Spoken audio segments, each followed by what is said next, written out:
খা আম খা।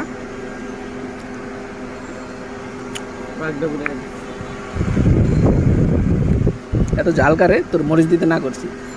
আমি গুড়া খাম না। খাবরা ভিডিও করতে আমি খাম না। মহিলা মানুষ। কে তোর চেহারা কি সুন্দর না? আরে মহিলা মানুষ। হলো আম খাবি এটা আবার লজ্জার কি আছে? অন্য কিছু তো খাইতেছিস আমরা না। কি বর্ষা নাকি? আমরা তো কেন? এই তো দেখো একটু তো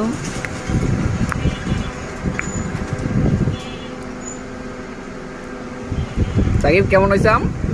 সেসব তোমার কাছে কেমন লাগে আম? ভালোই লাগে। ভালোই লাগে। এদিকে তাকায় কও। ভালো লাগে। বাহ, আর মহিলা মানুষ Very আমরা good. সবাই জানি।